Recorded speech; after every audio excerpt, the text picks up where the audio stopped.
Hi there. My name is John Stevens, pastor of Zion Lutheran Church in Oregon City, Oregon, and we're part of the ELCA, and welcome to Dollar Store Children's Sermons, where we take a look at the lectionary text and we tie them to an item that we have laying around the house, or at the Dollar Tree, but not for a while, probably. So I'm trying to make these things where you don't have to go out and find things, that we can put them together with items you might already have. So today, this is for the Revised Common Lectionary. It's the 5th Sunday of Easter, and we are looking at the Gospel lesson, John 14. And this is a Gospel lesson that many of us might have read in a funeral. Don't let your hearts be troubled. It's a powerful Gospel lesson. Don't let your hearts be troubled. Believe in God. Believe also in me. And in my Father's house there are many dwelling places. Now, in that text, what I'm focusing on for the children's sermon is the line, chapter 14, verse 7, "If you know me, you will know my Father also, or if you know me, you will know God also. From now on, you do know God and have seen God." So this idea of that when you see Jesus, in that same way you are seeing God. Jesus is saying, if you know me, you know God. And I like this, and so the springboard or the direction I'm going is finding a photo of a relative that looks like you. So when I remember when I went into my son's daycare. This is the first time. I was in Idaho, and he's in Beaverton. He was living with his mom, and so I would come visit.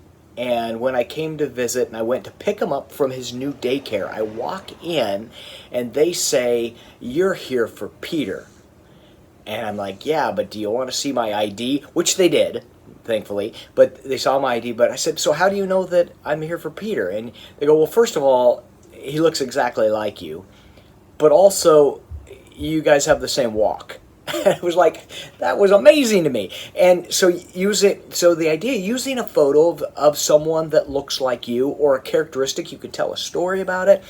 And it's interesting because if in Jesus we see God, then what do people see when they see us and they see our action in the world? Hopefully they will see Jesus. And so that is the direction I'm going, that springboard. Now, if you want to have some fun with this, if you want to take it a step, and this really depends on where you want to go with it and your people and your kids, but I have a picture of me, a selfie before the pandemic, before the quarantine, before the isolation, and I have a picture from a couple of weeks before I trimmed my beard again, and I tell you, the difference was... the contrast was stark. It was there. And so one of the ideas I was playing around with was saying, I see this guy, and I'm like, you know what? I know him. He looks a lot like me.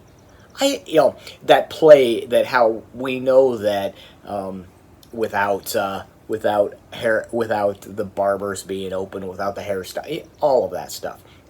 And you could play with that. But my focus, my springboard, is really looking at a photo, which there's a good chance you have somewhere, of a great-grandfather or a story that you've been told, ways that you might connect with looking like someone that's related to you.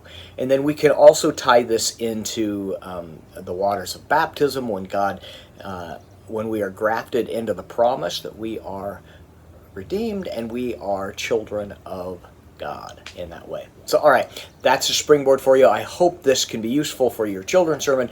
Thanks for stopping by. I hope you are staying safe, that you are well, and know that I'm praying for you, and I know that I'm so thankful for the work that you are doing with your kids and with your church and with all of those that you serve in this way. All right, thanks for stopping by, and I will see you next time.